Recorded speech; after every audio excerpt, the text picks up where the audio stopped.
Assalamu alaikum wa rahmatullahi wa barakatuh. In the name of Allah, the Beneficent, the Merciful. All praises are due to Allah, for whom I seek forgiveness and guidance. Ladies and gentlemen, I welcome you to the launch of the HIV Knowledge and Islam resource. There is a quotation from the Quran that says, "It is those who are endued with understanding that receive admonition." Precisely, it means this is from Surah Az-Zumar, verse 9. This quotation means that those who do not have knowledge or who seek knowledge have to be taught. And this is the basis on which we've written this resource. I have the pleasure to introduce the HIV Knowledge and Islam resource, which is very important and is an important benefit to the Muslim communities living in the UK. My name is Badru Mare. I'm HIV Testing and Prevention Coordinator at Positive East, and I am the host of this event. My responsibilities at Positive East include encouraging, promoting, and coordinating HIV testing in communities. I lead on engagement with all communities to make sure that every section of our communities is not left behind as far as HIV prevention is concerned.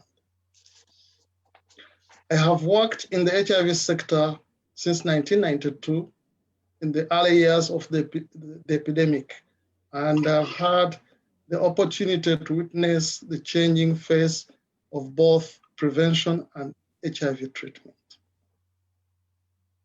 Positive East is an HIV charity providing HIV prevention and support services for over 26 years. Positive East has a vision to see a world where people living with HIV live to a full potential and have a good quality of life without stigma and discrimination. Also to see that in the world or where we live now, there is no onward transmission of HIV, and the transmission of HIV is eliminated. HIV has devastated all communities without discrimination, and the Muslim community is not an exception. Therefore, Positive East has developed this resource, which is in line with the teaching of Islam, in order to involve faith leaders in the prevention of HIV. Consultations have been made with the scholars of Islam and Muslim communities in order to have a perfect and suitable resource. In the resource, there is a basic knowledge about HIV transmission, prevention, and care. Also included is the myths about HIV and how to address HIV-related stigma and discrimination. The aim of this resource is to assist in training and educating the Muslim communities on the contemporary HIV prevention initiatives and to encourage Muslims to access available HIV prevention services in the UK. The information in the resource is designed to assist religious leaders and facilitators to deliver culturally and religiously appropriate HIV awareness sessions to a wide range of people, including congregations. This resource draws on the experience and perspectives from experienced Islamic scholars and imams from within the Muslim communities. It acknowledges the diversity among Muslims, and it is not intended to privilege anyone's interpretation of Islam, but it is for HIV prevention work with all Muslims.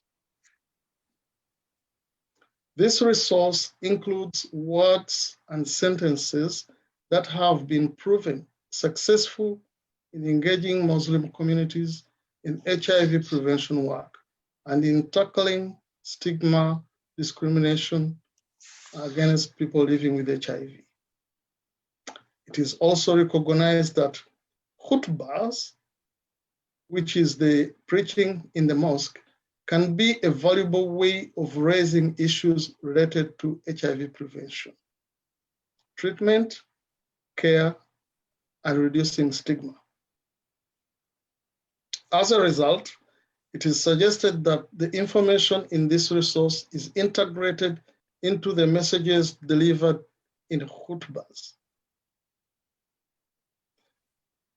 Many individuals have contributed to the development of this resource.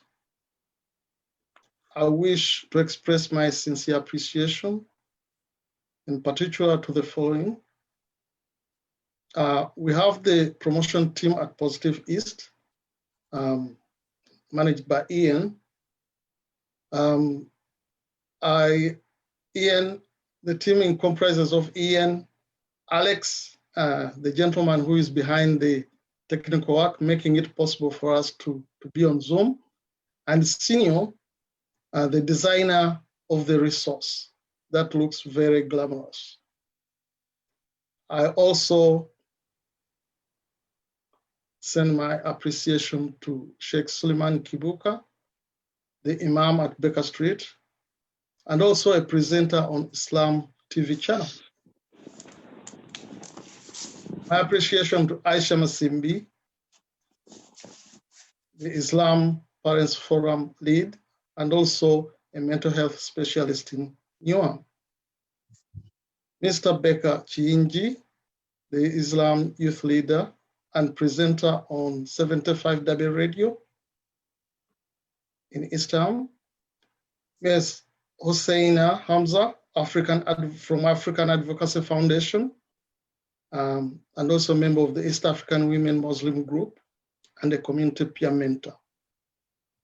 Also, we have Mr. Kasim Muguruma, the Chair of Board of Trustees, Uganda Muslim Community in the UK, Sheikh Abdul Rahman Yiga Kalantani, Sheikh Amir, and Mr. Tarek Chaudhry from Let Voice Be Heard, and many others. Finally, Allah subhanahu wa ta'ala, glory be unto him, the Most High, bless all those I haven't mentioned who participated in this important work. Today, we have a panel of experienced and knowledgeable Muslim leaders who have contributed to the development of this resource and are here with us today. And we are privileged to have with us the Chief Executive of Positive East, Mr. Mark Santos. In the panel, we'll have Sheikh Suleiman Kibuka, Mrs. Aisha Masimbi, Mr. Baker Kiyingi, Omulangira, that's what we call him, he's a prince, Madam Husseina Hamza, Mr. Mark Santos, and myself, Badru.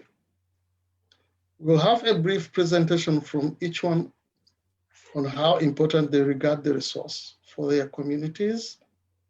Then we'll have a session of question and answers from the audience. Lastly, Mr. Mark Santos, the Chief Executive, will give us a keynote speech, declare the resource launched, vote, and give vote of thanks with closing remarks. We hope everything will be very good.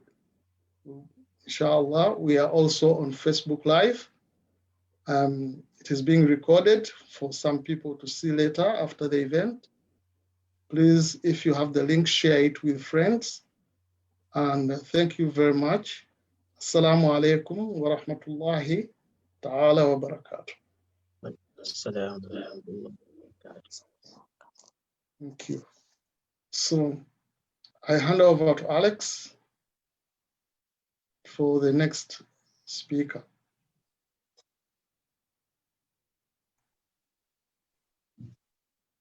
The next speaker is Sheikh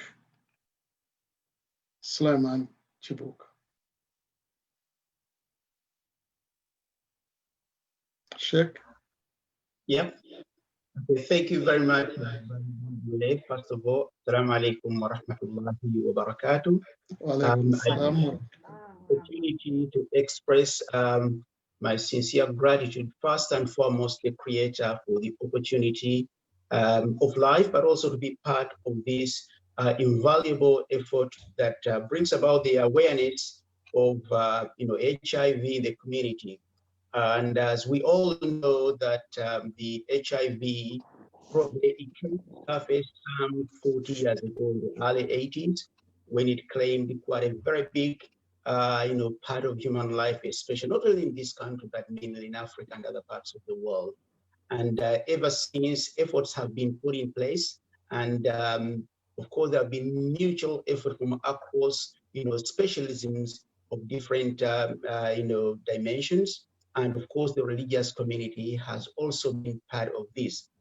And I'm grateful to Positive East with its leadership, the CEO, for putting this at the glance and on top of your list of things to do. Such endeavor that is entailed to save and serve humanity.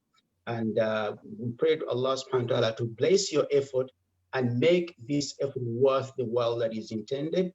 And also may you be rewarded the desirable reward for this effort. First of all, I would like to emphasize the fact that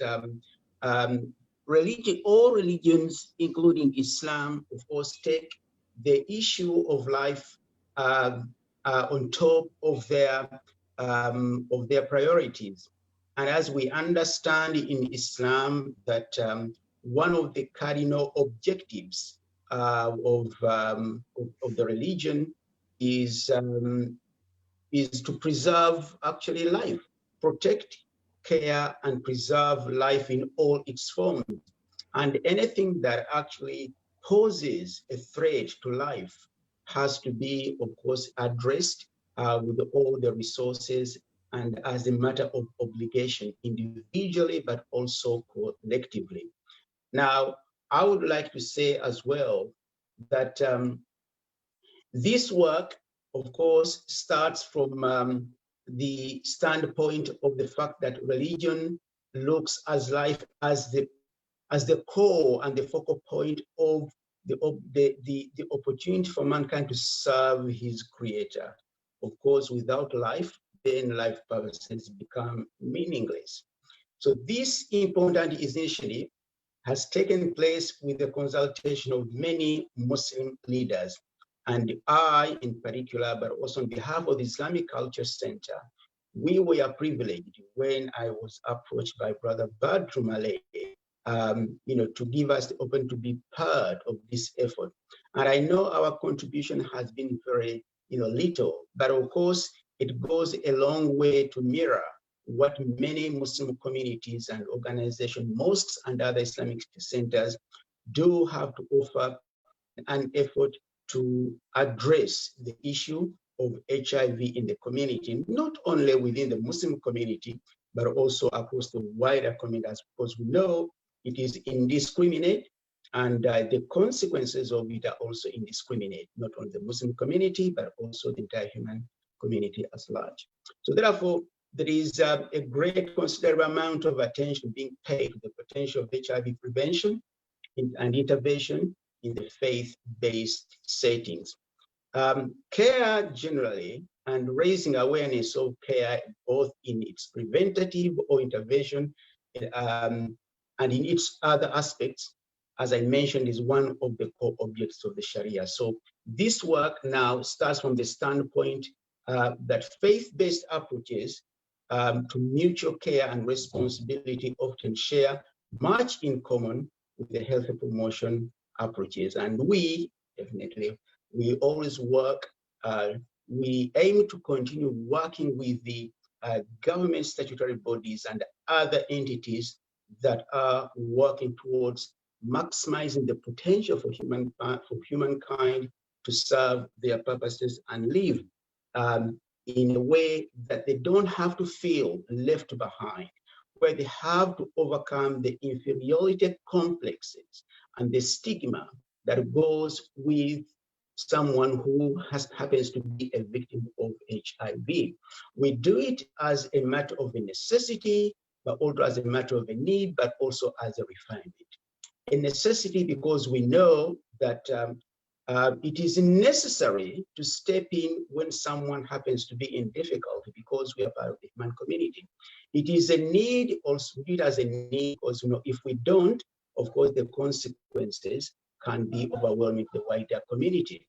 And also because we do it as a duty, because we know, as Islam says, as the Prophet ﷺ commended us, that indeed none of you can truly be a believer until he or she wishes his brother or sister that which he wishes himself. So if you happen to be fine and okay, then that can only be enough until you demonstrate that you also wish the same kind of standpoint and the privilege or good health being that you enjoy the rest of the community.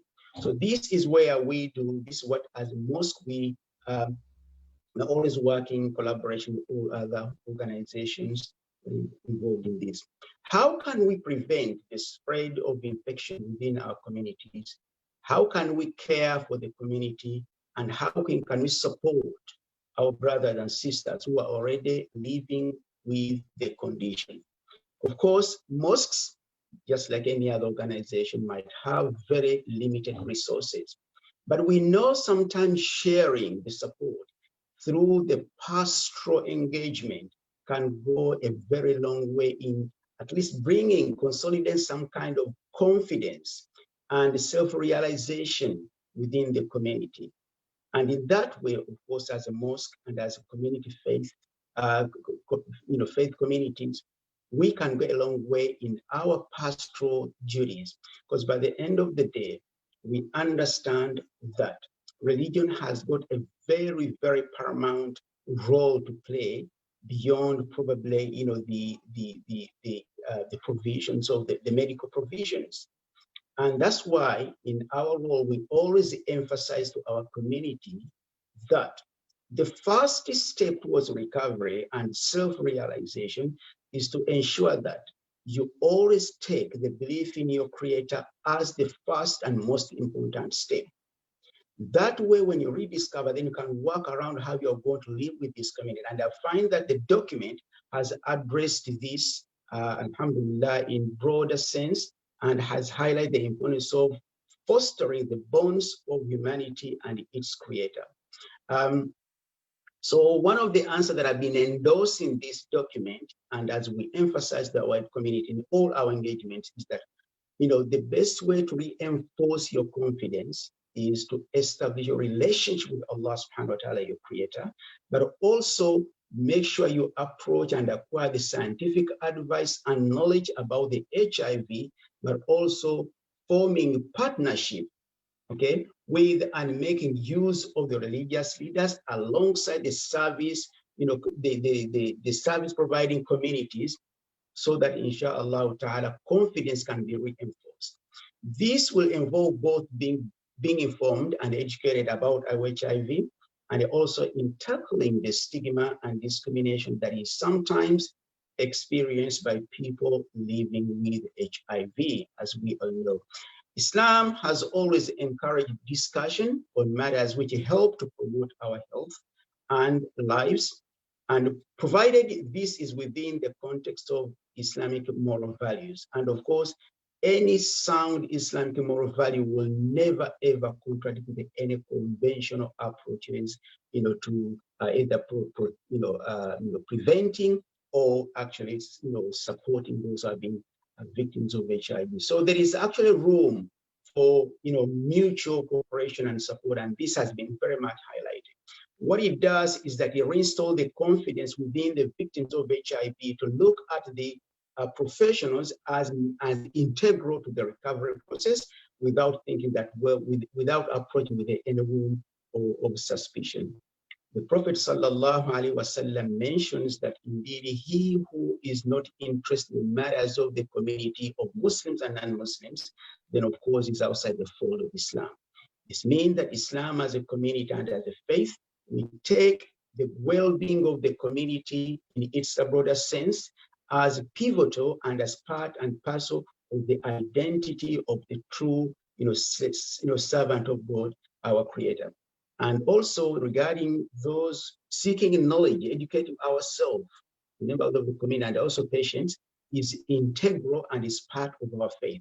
So the document has highlighted the importance of educating ourselves, talking to professionals, seeking the support, the pastoral support from the Islamic community to ensure that, of course, all support available is utilized and also accessed by those who are most in need with it.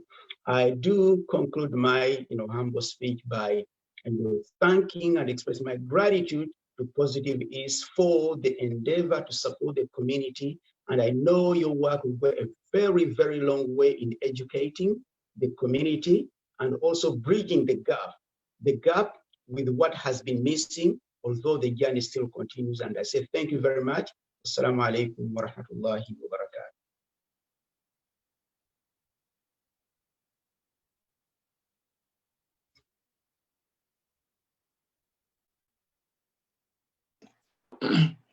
Thank you, Sheikh Suleiman Kibuka, for such beautiful words and words of wisdom.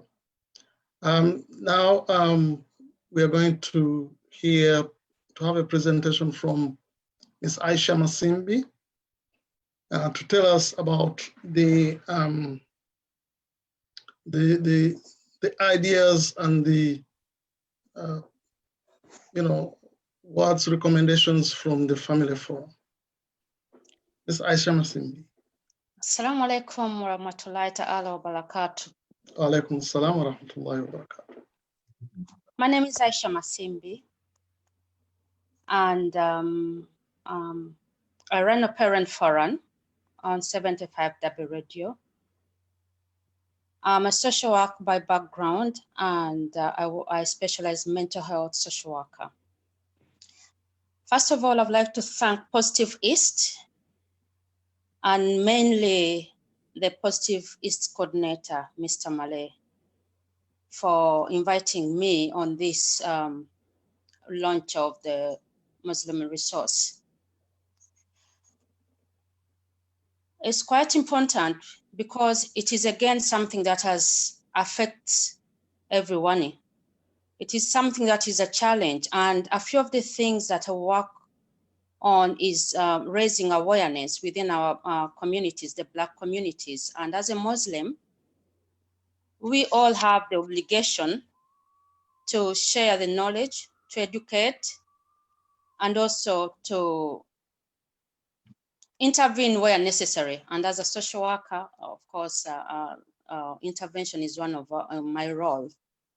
So this forum that we normally run is to raise awareness because as a Black woman and as a Muslim woman, we have so many challenges that we face in integrating into the society, most especially integrating into a foreign country.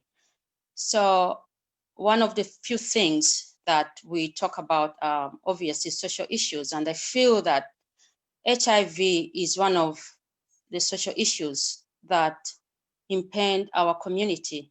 It is rampant in the community. I may not say that it is as rampant as it used to be, but it is still within the community, mainly because we shy away from the illness. There is stigma still around HIV. There is discrimination around HIV, which I won't say that everybody shies away, but it is still a sensitive subject. And when it comes to our communities, the Black minority ethnic communities, we tend to shy away. These are things that we don't talk about, things that I think culturally that we don't normally talk out loud. We feel it is not necessary. We tend to push them under the carpet. So I think the launch of this resource is going to shed more light and bring more opportunities for us to share these ideas, to share this information in mosques, in our communities. It's very important for us to continue to share this. Now, as a Muslim woman, we tend to,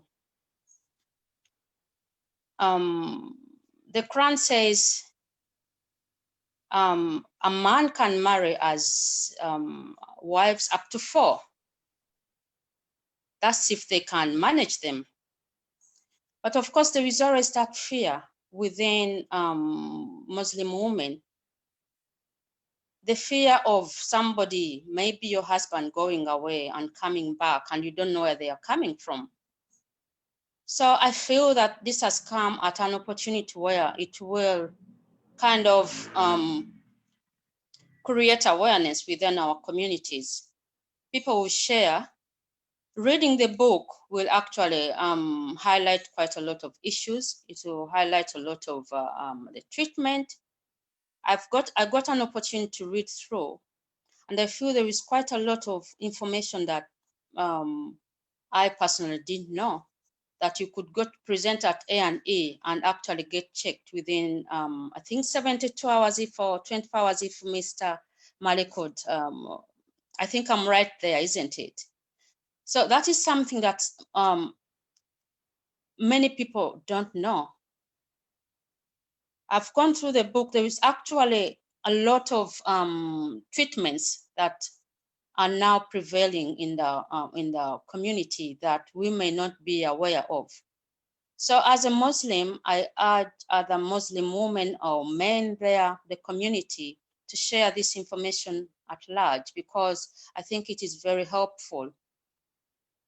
Culturally, we tend not to talk about things, like I said earlier, because it is something that we don't feel is necessary, or we feel that if I mention it, somebody's going to, somebody could think maybe there is still this kind of a feeling that because you're reading a book, because you're talking about the subject, somebody may actually feel that, may start immediately to discriminate you, the mere fact that you're reading it. So I feel that this is a resource that is going to not to help only an individual, but a community at large. And I think that is a great piece of work that Mr. Malay and the team have put up there. And I would urge Muslim women, families to share the book and share all the content that is written within. Spare time and share the content that is written within this resource. It is obviously something that may not go far, but with the word of mouth, with us as a community, we have to push, make sure that it reaches to everybody through linking, through sharing links, through talking about it. And Mr. Malay, at some point, I think you have to present at the Women Forum, where we're going to have to launch it again via the radio show, because these are things that people need to know, and we're very grateful. Another thing that the tool would help us is to probably help Muslims to go out there and test, because again, this is not something that we often do. We don't test. The mere fact that, it is a virus with a stigma, somebody fears to go to the GP. But the most important thing here is not to fear. It's about fighting for your life. You have to present to your GP if you feel it is necessary, or go to the centers, wherever you feel comfortable. As someone working from mental health, I clearly know that this impacts a lot of people's mental health. Mental health is caused by quite a lot of things. So a few of the things is the worries, the anxieties around HIV It's just enough, for someone to break down. It's just enough for someone to worry continuously to a point of getting into depression or getting into a psychosis episode. So I feel that with the book coming out with these resources, it will shed light to so many and improve people's quality of life. Those who have been constantly worried in dark, worried in their own homes, where they feel that they feel left alone. With the book, even at your own time, even in your own bedroom, you can always read and get to know more information before, if you feel that you don't want somebody to know what you're doing or to read about this resource. It is something you can, and it is elaborating where you can access support. So again, thank you, Positive Eastern. Thank you so much, Mr. Malay. Another thing, lastly, to talk about, like we've all said, and I think I heard from the Sheikh Kibuka talking about Islam emphasizing the importance of preserving human life and maintaining a healthy lifestyle. It's not only that we look at our health style in terms of what we eat or in terms of what we do, but also getting tested and having that peace of mind is also looking after your good life, is also preserving your life, because the more you know earlier, the quicker you know earlier, the better. And we all know that prevention is better than cure. So it's very important for us to share the information and go test as quickly as possible. I think that's all from me. And thank you so much, Mr. Malay and the team, for having me on this launch. Thank you very much, Aisha. That was very nice and very good, very intensive as well. Thank you. That gives us an insight on Islamic families, their perspective, and definitely we'll have to build on the efforts and the contributions of today to make sure that all communities are covered. So next we have our young man, Mr. Baker Kiyingi, the Mlangira, the Prince. Is the youth leader of the Islam group in London, and also it is called the Uganda Muslim Community, and also he's a radio presenter. He has programs bridging the gap. He supports young people on career development and also to improve their health and quality of life. So he's always with young people, make sure that young people are up to date with information, with knowledge, and with support. So Mr. Baker Kiyingi, the floor is yours. Thank you so much. Thank you very much. Assalamu alaikum wa rahmatullahi wa barakatuh.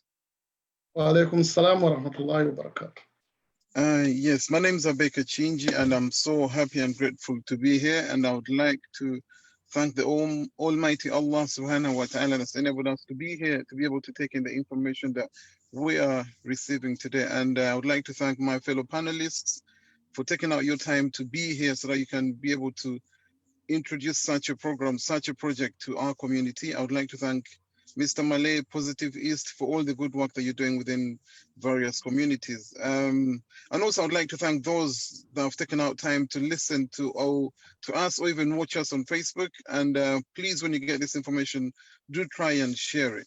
Now, in our communities, we are dying in silence in so many areas. We die in silence due to the fact that we don't talk about certain topics, and due to the stigmas that surround such topics like this one, HIV and AIDS. And now to introduce this booklet that I've got the chance to read through before most of you, it's a wonderful, wonderful booklet, because for the use of our community, especially the youth, because I represent the youth, I speak to a lot of youths, and yes, religion forbids sexual intercourse before marriage, but due to peer pressure and social media, it does happen in some youths. With some youths, basically, it does happen. We need to accept that it does happen. But most Muslim youth don't get the chance to discuss sexual health and HIV prevention with anyone in their community. And it is uncomfortable for most parents to talk about this topic because they believe it could get their kids to engage in such. But it is these are discussions and conversations we need to have within our community. So this booklet will open a chance for a conversation. It's very simple and easy to understand and culturally or religiously appropriate for the Muslim youths and our community. It talks about the importance of it talks about the importance of preserving life, which is an important issue in Islam, the importance of caring and support for the needy. It encourages the community to test and maintain a healthy lifestyle. When you think of HIV or AIDS, most people, they tend to think sadly about Africa. We don't think that in the United Kingdom it does exist. So hence why majority of youth don't see the need for such discussions. I remember there's a youth that I know, he had to go test himself one time, but he went there and he told me, I was shocked. Like, he found so many youth there that he could not believe, he was like, I found so many beautiful girls there. And he thought like, wait, most beautiful girls don't like probably have HIV. So in the young generation, once people see how people look, once we see like someone that might look healthy, but unfortunately they might have HIV or AIDS, So it's good and very vital so that people get tested, those that have been involved, or sometimes people get it from a very young age that they don't know, because these are things, all discussions that we don't get to have, Many youths don't know about this, and it's very, very vital that each and everyone gets to have a look through this booklet. There are no workshops regarding this in our community, and as youths get to the adolescent stage, they have new things happening or developing on them, and these new things also require attention, and some have not been educated to them. So this booklet will help kind of like bridge the gap, or will help kind of like put some light on such a topic. And some some people get this at birth, and because some of them, because they get it at birth, they get to be educated, but then they don't get to talk about it to their peers due to the fact they fear to be judged, they fear how they're going to be seen within society. And there are many factors that put young people at an elevated risk of HIV. Adolescence and early adulthood is a critical period of development when significant physical and emotional changes occur. Adolescents and young people have growing personal autonomy and responsibility for their individual health. The transition from childhood to adulthood is also a time for exploring and navigating peer relationships, gender norms, sexuality, and economic responsibility. Every community needs this booklet so that we can educate ourselves. And it's also, like I said, and it's a chance for conversation, because we don't talk in our community, we die in silence. Thank you, Positive East, for such a booklet. And I believe our community will get this booklet, and personally, I'll get to pass it on to my fellow youth so that they can actually learn and be educated on this topic. HIV has evolved, prevention has evolved a lot as well. So yes, people get it, but you can live with HIV and AIDS, and also there are ways to living with it, and there are ways to how you can prevent yourself, and also we can preserve ourselves. We can preserve our lives basically. So thank you very much for giving me this opportunity to be able to speak to you guys. Hopefully I was of benefit, and may Allah enable us to be able to educate our community and learn from different topics that regard health. Assalamu alaikum wa rahmatullahi wa barakatuh. Wa alaikum salam wa rahmatullahi wa barakatuh. Thank you so much, Baker. Thank you so much. You've spoken about, young people growing up with HIV. A lot of people acquired HIV, from their parents in the 80s or early 90s when HIV treatment wasn't that much effective. And they're in their 30s now. So these are young people that if they were not told about HIV by their parents, may not be aware that actually they are living with HIV. And also, as we say in Islam, HIV is mainly sexually transmitted. So people have sex only after getting married, so that there is no fornication. And young people born with HIV, they may not be married, they may not have had sex before, but they have HIV and they are not aware. So these are the things that we have to bring to light. We would like to welcome my old colleague from a long time ago, Mr. Khaiser Khan has joined us. Nice to see you, Khaiser. You are muted.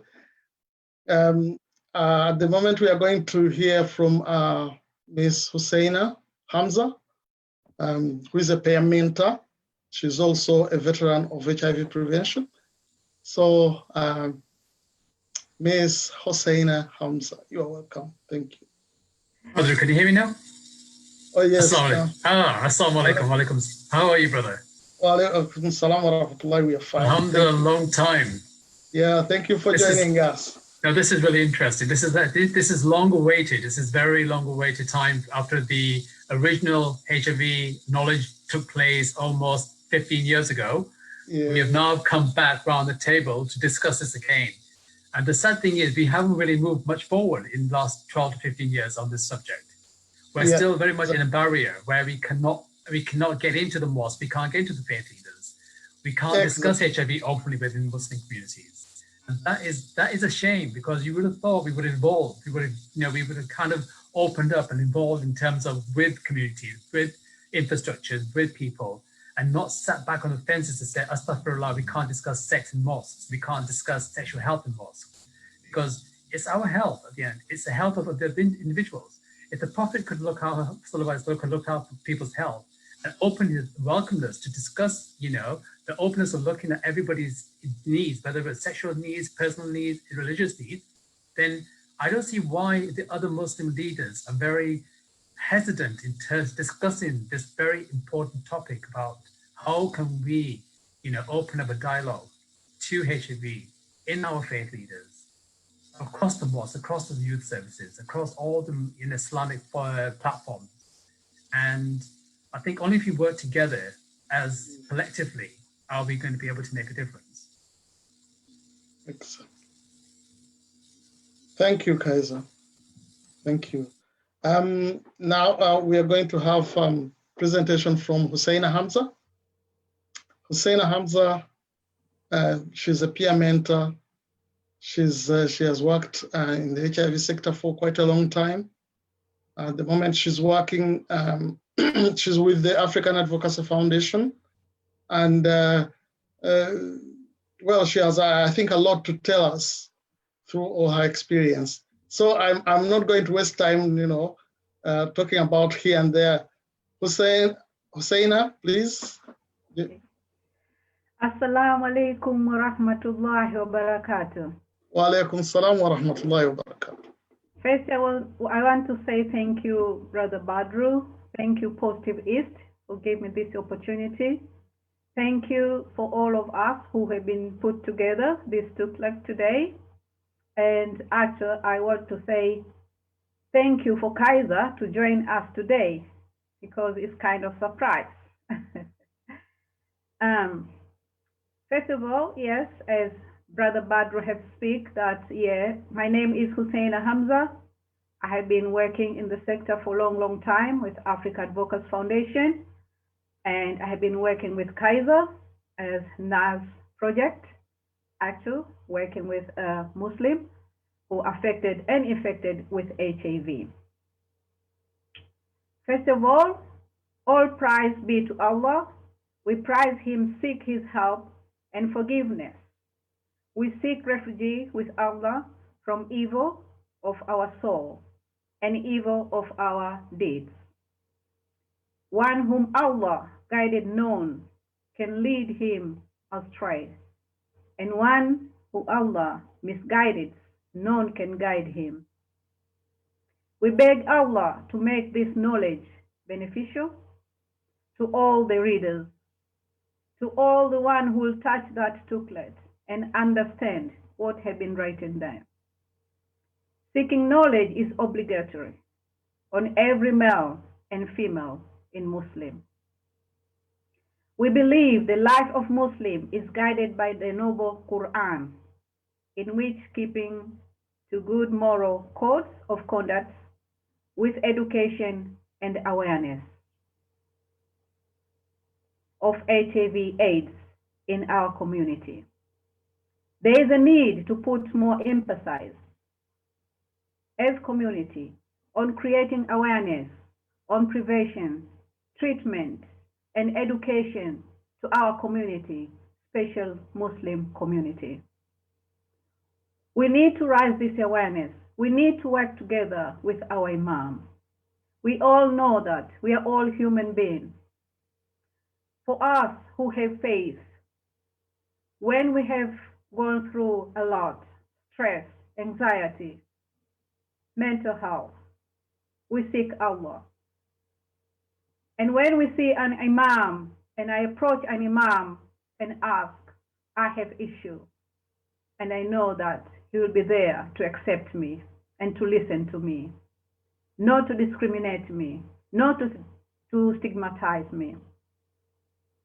There's a need to put more emphasis as community on creating awareness on prevention treatment and the way we can support and reduce stigma and discrimination for those who are living with HIV. Through this, we'll achieve our objective. HIV does not discriminate a person, can be infected regardless of a color, religion, gender, age, and sexuality. We have a part to play. We are a role model for our Muslims. Most of my sister Aisha, Sheikh Suleiman, brother Khaiser, Bakar, Badru have said a lot about to communicate, how to engage our community to talk about HIV/AIDS. Most of the community actually who have been working, they still have that knowledge in 1980 AIDS, but there's no AIDS now. Now is HIV. Some of them, they don't know what is AIDS and what is HIV. We have to educate them. We have come a long way. HIV now is a long-term condition. People can live longer. People can have family. People can have children who are HIV positive. But us Black African community, I can say, we are still live in denial. We are kind of ignorance. We don't want to educate about HIV/AIDS. And we need to learn about it. We need to support. But how can this be done? Is us. Is us to stand up. Is us to shout. Is us to communicate. Is us to engage. Imam, those are the leaders. We need to work together. You need to listen to us, what we want to tell you. Some of you, you don't have knowledge. Some of you, you have knowledge, but you don't want to address the issue. There are people coming to the mosque, living with HIV.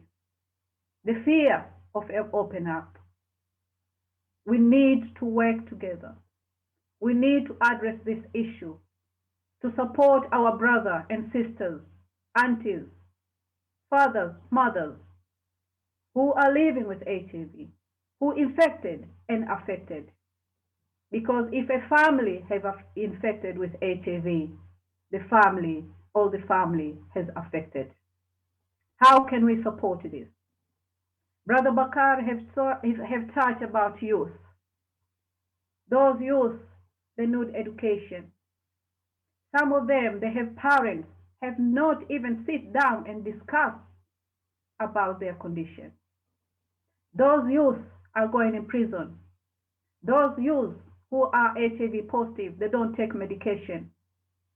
They go away, have drugs, go to prison. Family have to sit together. Family have to educate each other. Our fear is the young generation, yes. But they need the role model. And who is the role model? If an imam on Friday just raise an issue of HIV, everyone will be listening. Everyone will be understanding. And everyone will be there. Because you don't know who is there. Maybe there are 10, 20 people, they are living with HIV in the mosque. And when they listen to khutbah, what the imam is saying, I'm sure that they would like to stand up and go to imam and say, I am, please, you are my community. You are the one, you'll give me support. You are the one, I'm here to help me. So this is very, very important. I'm very happy today actually that we are launching this. I hope the community will listen to us. I hope people listen to us. And this is not only last, this is the beginning of our journey. And I just want to say, I'm happy to go ahead with this journey, to support our community, to support our family, to support our imam, to work together. Imam will have to work together with community organizations who are supporting, who prevention about HIV. Imam, you need to work together with the government, with a health professional to be front. Thank you.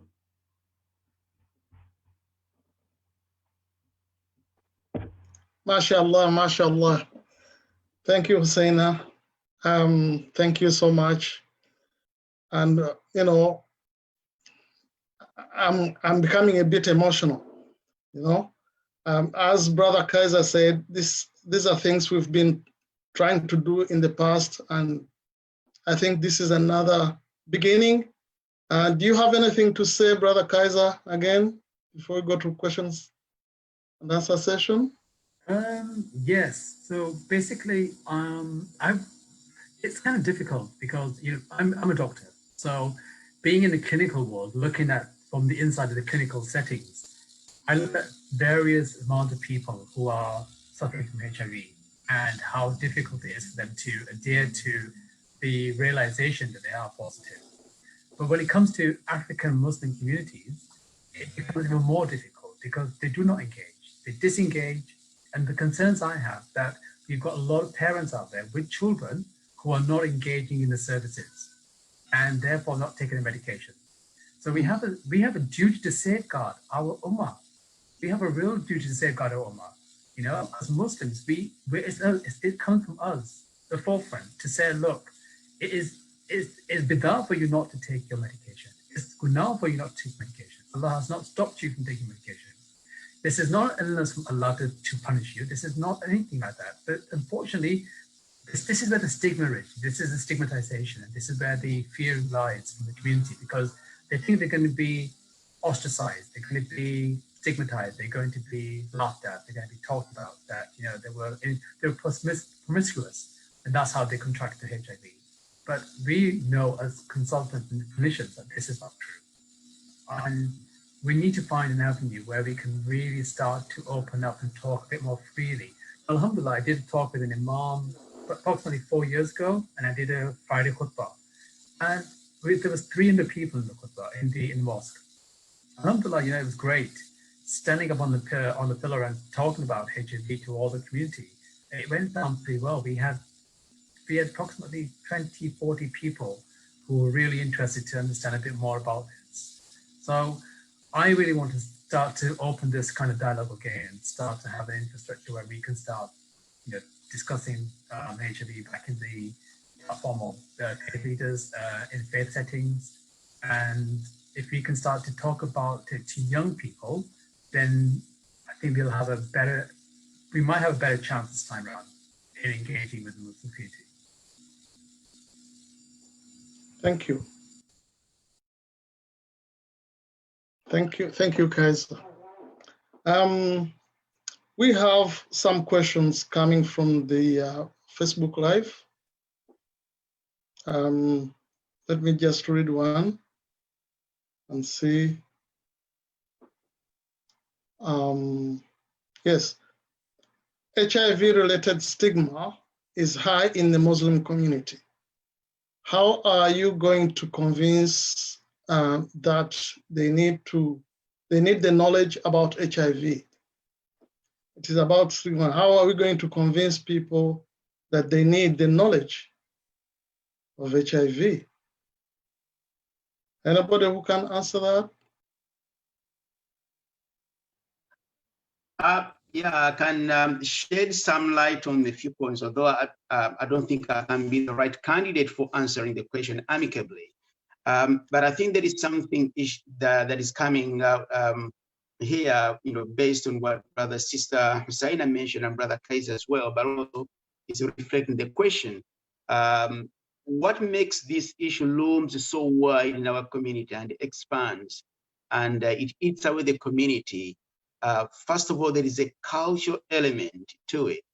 A great number of Muslim community, of course, in the country, let alone even from countries of origin, they find that talking about these issues is still a taboo.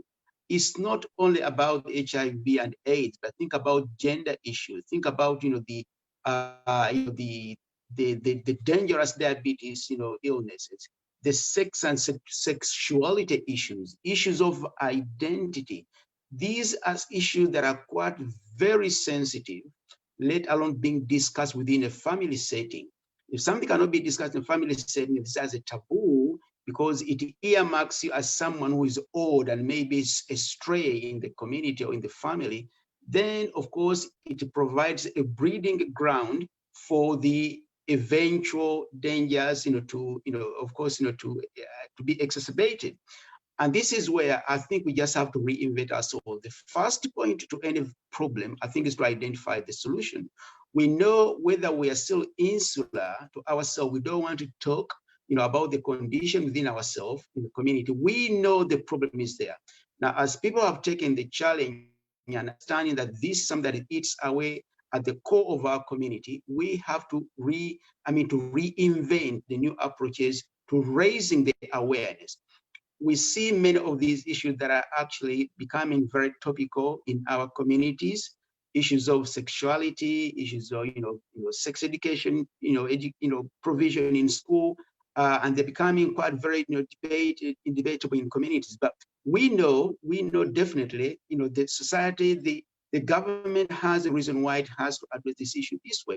And whether we agree or don't agree, we have to talk about these issues in our community. Now, coming back to the issue of HIV, if the community remains insular, we have to think about ways we are going to bring this issue, to the awareness, to the public. Of course, and Brother Khaiser mentioned that mosques are being quiet, they are looking aloof and away from. Probably there could be some element of generalization, but we do often find that a great number of people who might be victims of HIV, victims of diabetes, who have got sexual and sexuality issues, challenging them, they might not be the kind of people who attend mosques. Now, if the imam has not been approached by people coming to the mosque, even where that message has been given a platform to be disseminated, then it won't be addressed the right people who might be, who might need it to raise their awareness, maybe know about what they need to do. So what we need to do, and this is part of the launch and part of the document, is to try to devise other ways of reaching out to the wider public, because we know the problem is there, is eating out the community. The consequences are so severe to endure, and think of how are we going to raise it in one way or another, collectively, but also in our small communities. That's one thing that I would have said. I would like to say about that issue. Thanks. Thank you very much, Sheikh Suleiman. Just to add on that, one of the ways we've approached this kind of question is by getting community champions. That is, recruiting imams, faith leaders, educate them about HIV, educate them about other illnesses that are highly stigmatized in communities, so that in return, they talk to their congregations, and teach them. So that's another effective way of engaging the faith leaders into actually preventing illnesses or conditions in the community. I can just touch on that, Yes. like Brother Khaiser had said, and Brother Badru. The most important thing that it can help us is when we are engaging with imam, okay? We know that this mosque has imam, and we go there, ask imam that we want to come and do awareness for sexual health or health in general. And they ask what we want them to accept us to come and deliver this. Because without them, we can't do this. And that's what I say. We have to work with imam. And that is the way our education, our awareness will go out there if we work together with them. Because when the people go to the mosque, actually, they listen to the imam. You know, they are engaged with the imam. When the imam actually work with us and say, okay, we are going to organize a sexual health or health, okay, topic in our mosque. And then we come in and drive this issue. But without that, if we approach the imam and imam see that, oh, excuse and excuse and excuse, that's not going to be done. Yeah. Mr. Mal, I also want to add on something there. Regarding the resource that is going to come out, I think I suggest that those leaflets should be given to imams on a Friday to give out, because people need them, and community Muslim leaders are well respected. We all know that religious leaders are very well respected. What they say, people listen. So having those books or leaflets, I think you've made it in such a way that is simple, that it can be given out every Friday. Yeah. Now, just out there, we have actually in the past done a leaflet with the Central London Mosque on HIV and Islam, a very simple one in Arabic and in English. Now, that was approximately going back 10 years. And to date, we've got so much of that resource left because it wasn't welcomed in the mosques. The imams themselves were not diligent enough to say, yes, leave this with us and we will distribute this amongst our community or amongst our congregation. So think about it, we did approximately 50,000 leaflets, and out of the 50,000 leaflets, only probably 1,000 was distributed to mosques because there was such a indigenous type of people who just didn't want to actually have these leaflets distributed within their faith settings. So again, it's about how do we break these barriers and how do we actually allow the faith leaders in the mosque to keep these leaflets and to understand that this information is important to the whole ummah. Now, my understanding, my concerns have been for the last so many years of doing this work is that we can't get to the gatekeepers. It's great talking to the imam, but unfortunately, the imam then is responsible to the committee. And the committee people are the ones who are the gatekeepers, who do not allow this type of information to get penetrated to the mosques. So how do we then convince the gatekeepers that we need to be proliferant in terms of offering this service to our ummah and our community? And how then do we get engaged with those people? Is there anywhere that anybody has an idea that we can actually say, right, because we can't go direct to the imam. The imam still is very much, responsible for actually what the chair of the people say. So, and a lot of these mosques are run by, like Sheikh Suleiman said, very old age people and people from back ages who don't really want to understand the terminology of how we talk about sexuality, sex, education. And as soon as you mention or utter the word that we are from a sexual health organization, then it's astaghfirullah. We don't discuss this in the Muslims. We don't talk about these things in families. We don't discuss these things in open. This is something that you've got to discuss from a closed door. And this is something you need to do in your bedroom and not bring it out to the community. So it's about then saying, then if we can't get through the gatekeepers, the only way we can actually do this is from a community prospect. And that's like people like Baby Bakr, who works with the youth community. And it's the youth community who can then have a better influence in terms of how can we convince the mosque that our tomorrow people are the youth. They are the people who are going to come and take over. They are the people who are going to come and be in the mosques. They are going to be the chairs and the keepers and secretaries of these mosques. So that is where we've got to start from, is the youth community. Because they're our next generation. We have to rely on these youth people to help us, to help them. Yeah, if I could add something on there, I think on the booklet or somewhere or on the website or something, I don't know, if we could add, or maybe when we're talking, if we could say that being a Muslim is the first thing that protects you from HIV or AIDS. If you are a true Muslim, if you stay to the teachings of Islam, you can protect yourself from HIV or AIDS. And I think if that's highlighted, then I think most of them would welcome having it at their mosques.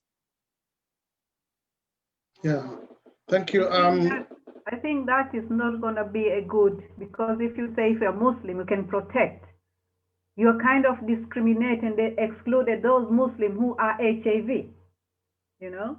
So it needs to put, if you want that to be done, that include everyone affected, and that's why I say affected and affected together. Yeah, because we, during our work outside, actually, I was in the mosque. I can give you this example. I was in the mosque after Friday prayer.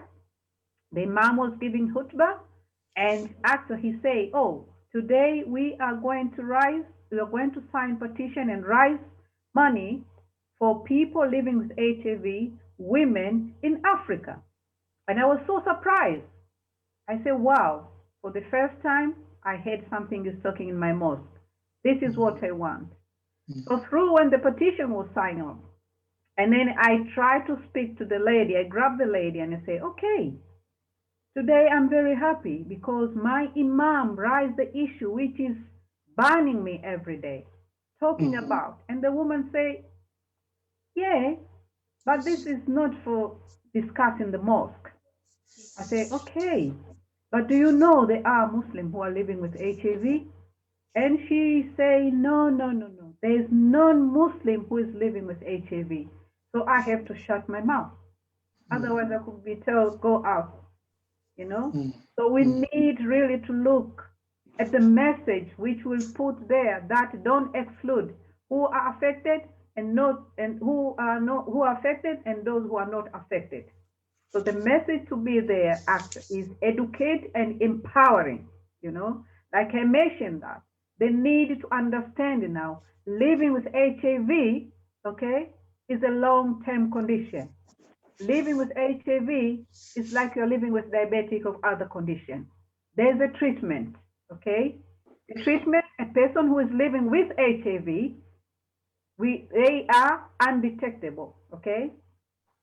And, you know, so what does that mean? That if you are living with it, you are taking your medication, your viral load, okay, is suppressed, you know, you can't transmit HIV to a person.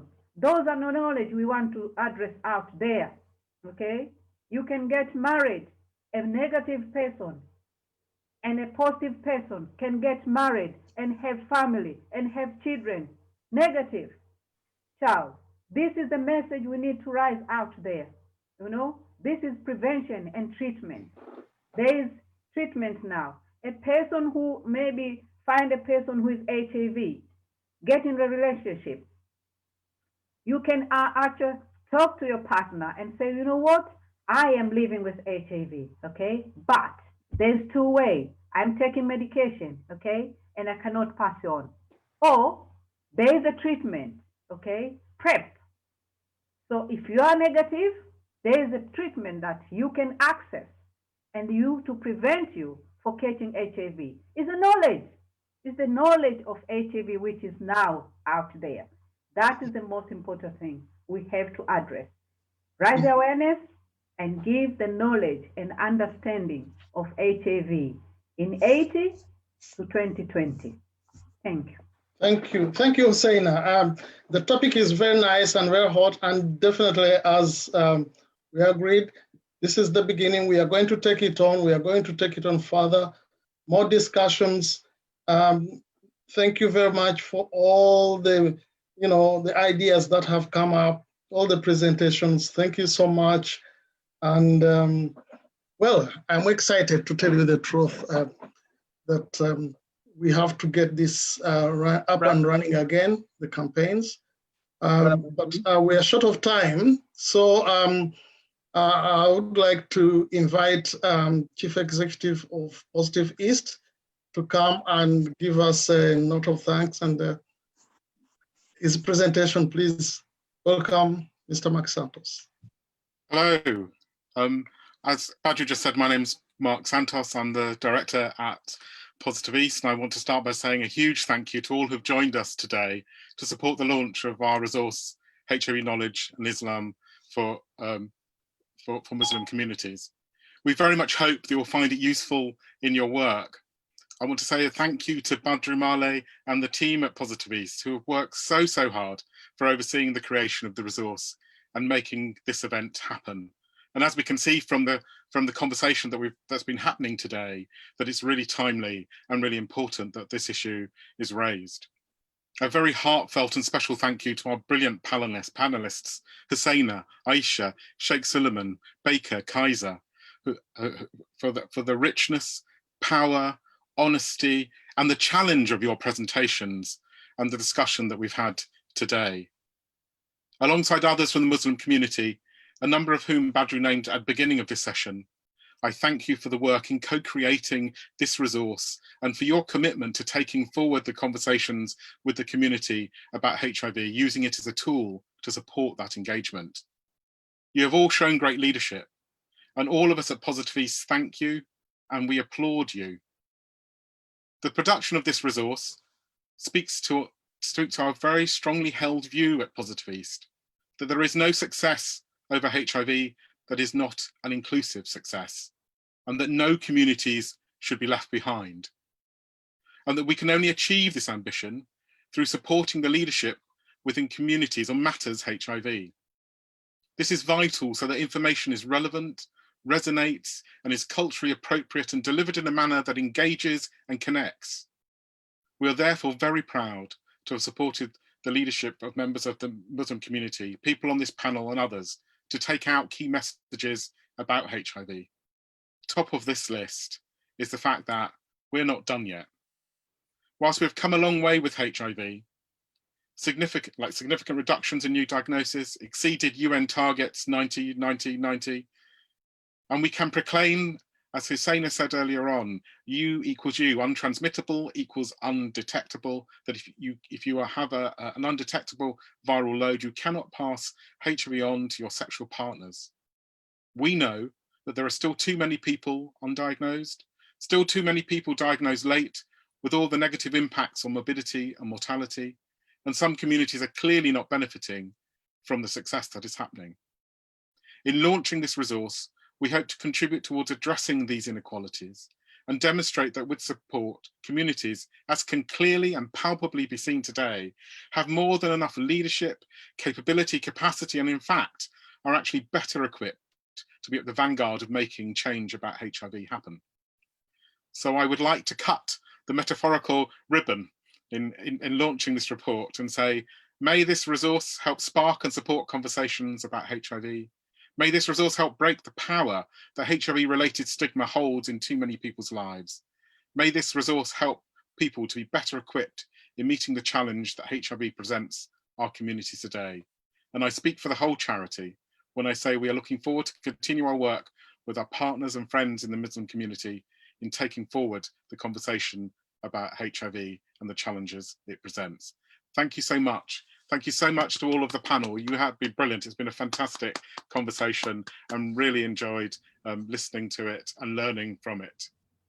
Thank you. Thank you. Back to Badru. Thank you so much, Mark. There is a saying in Arabic that after the important person speaks, nobody speaks. So thank you very much, Mark. And thank you very much, everyone. I think you're the important person, Badru, so we won't speak after you've finished.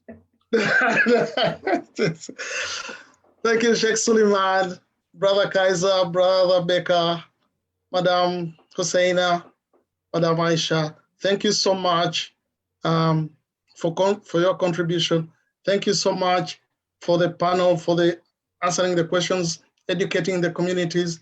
And I'm sure this is the beginning, as Brother Khaiser said. Let us restart. Let us kickstart this effort. Let us start from here. Let us disseminate the information. Let us get community champions. Let us, in Islam, empower people to learn about HIV, come out to have HIV tests, and also support others without stigma and discrimination. Thank you so much. Thank you very much. Thank you.